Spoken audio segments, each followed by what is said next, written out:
In the old days, there was no visual evidence why crime took place. However, the invention of surveillance cameras has changed all that. But sometimes surveillance footage is not enough, and it leaves questions unanswered. So today, I am sharing with you another 5 mysterious unsolved cases with surveillance footage. I am sure that number 1 will make you wonder how mysterious and weird this world can be. Claudia Lawrence. On the 18th of March 2009, 35-year-old Claudia Lawrence suddenly disappeared. Claudia had finished her shift as the chef in Goodricke College, the University of York, on the afternoon of that day. She was seen on her way to her home at Melrose Gate, Heworth, York. Claudia was reported missing to North Yorkshire Police, NYP, after she failed to arrive at work for her early morning shift the following day. One theory is that Claudia was killed on the evening of the 18th of March by a lover who came into her house via the back alley. Police define Claudia's private life as mysterious and complex, citing several relationships with married men. An anonymous friend said that Claudia was reckless and easily led where lovers were concerned. On the 6th anniversary of Claudia's disappearance in 2015, police released CCTV footage of a man loitering suspiciously near her house on the evening of her disappearance, and again the following morning. The clip shows a man moving on the path to the back door of Claudia's house on the evening of the 18th of March 2009. The man went out of view for 1 minute and 8 seconds, and then the man heads back to Heworth Road and suspiciously just stops and waits until someone else has walked past on a road nearby, which can suggest he didn't want to be seen by anyone. The only thing that contradicts this theory is that when Claudia's house was searched, it appears she had breakfast and brushed her teeth. Although Claudia has never been found, there was some controversy that 6 weeks after Lawrence went missing, the investigation into her disappearance was reclassified from a missing persons case to a suspected murder inquiry, although NYP has acknowledged that they have no evidence that Lawrence is dead. In a radio interview in 2009, Claudia's mother, Joan, said detectives had wasted valuable time in the crucial first 72 hours of the young woman's disappearance by focusing on her private life. 4 men aged in their 50s were arrested in connection with Claudia's disappearance, but on the 8th of March 2016, the Crown Prosecution Service abandoned proceedings against the 4 men who had been arrested on suspicion of murder, citing lack of evidence. The police blamed a lack of cooperation from witnesses. One detective said that this could have been solved if only people were honest with us. Ioana Wieczorek. On July 17, 2010, Ioana went to a nightclub with her friend Adria and 3 male colleagues at about 12:15 a.m. Powell, Merrick, and Adrian. She knew the 3 guys for only about a month. During the time in the club, there was an argument between them. According to her friends, Ioana left in a huff and ran out of the club. She had no money and her phone battery was running low. She waited until it started to dawn about 4 a.m. and started walking in the direction of her home through the Seaside Boulevard. She was captured on CCTV walking back towards her home on the way. She texted a few people on her way, also Adria, saying she's angry that her friend didn't follow her out. Ioana called Adria from the way, and Adria says that they settled the argument over the phone. A few minutes after 4 a.m., she called Adria for the last time, told her that her phone battery was dying, told her where she was and where she's headed, to Adria's home. She was a bit drunk and probably didn't want to meet her mom like that. Her request was accepted by Adria, and she said she'll leave the keys on sign for Ioana's arrival. Then Ioana was captured on CCTV, making her way to Adrian's house. It is the last footage of her captured by a camera.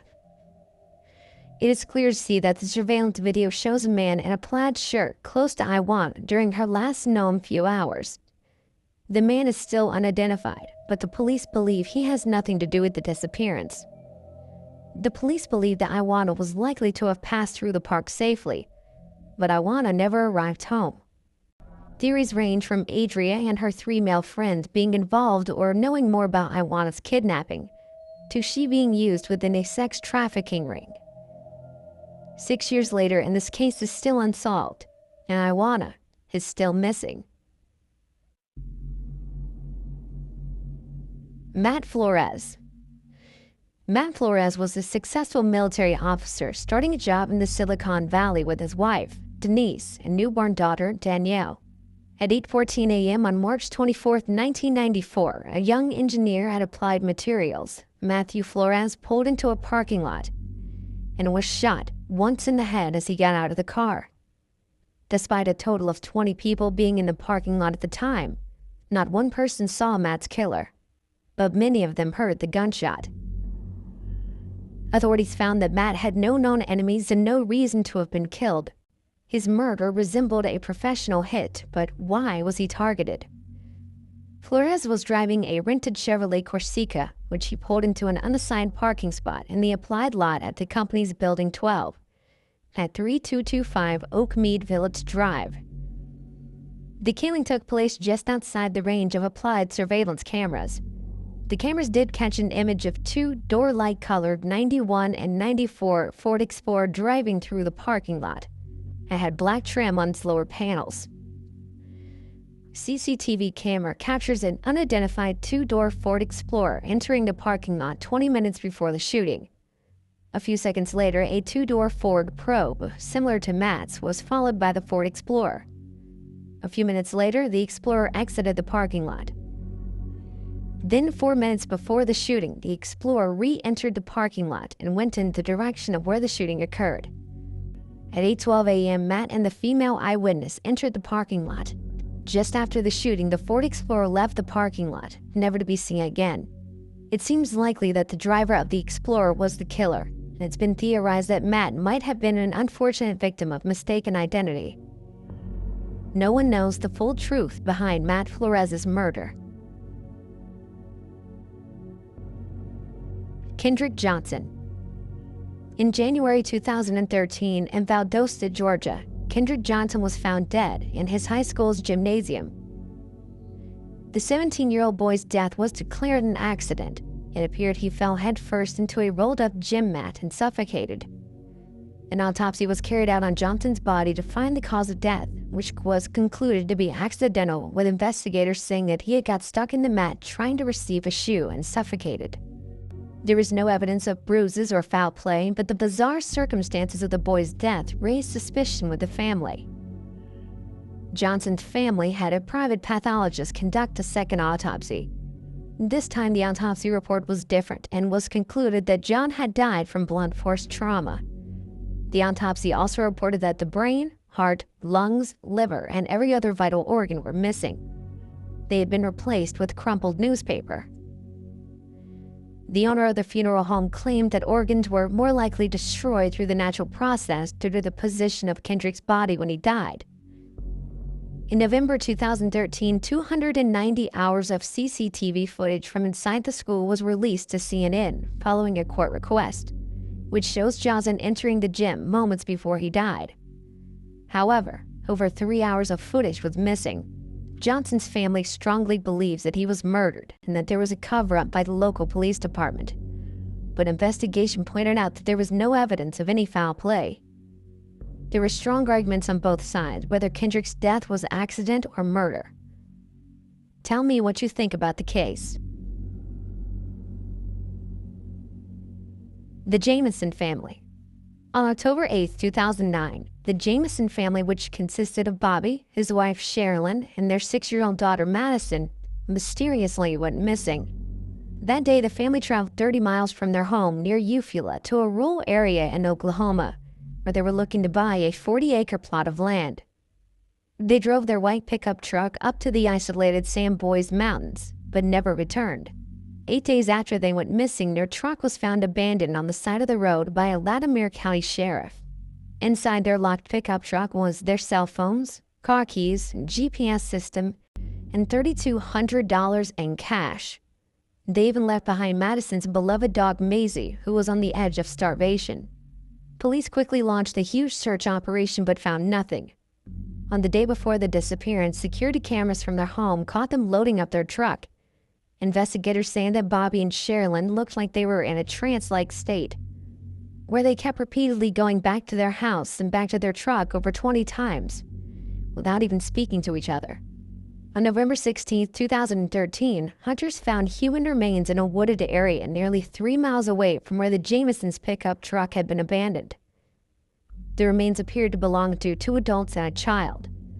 Months later, the remains were positively identified as Bobby, Sherilyn, and Madison Jamison. An autopsy was performed, but the remains were in such a bad state that the cause of death could not be determined. This photo is believed to be the last picture of 6-year-old Madison. The photo was taken in the mountains. It was found on Bobby's cell phone. The family doesn't believe Bobby or Sherilyn took the photo, as Madison appears to look terrified and isn't looking towards the camera.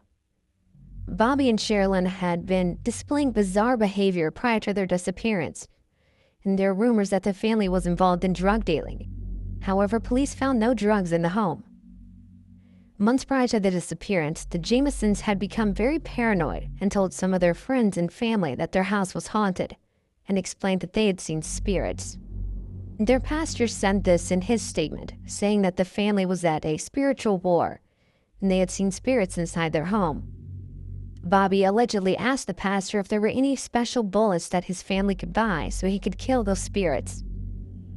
A satanic Bible was found in their house after their disappearance. No one knows, though, how the Jamison family died. Some believe they were murdered. Some believe that the mother, who was suffering a deep depression, murdered her family and then committed suicide. There are even theories of the family getting lost, a cult sacrifice, a cartel killing. There are many theories about the case, but to this day, nobody really knows what happened to the Jamison family. If you have any theories about the cases listed here, please put them in the comment section below.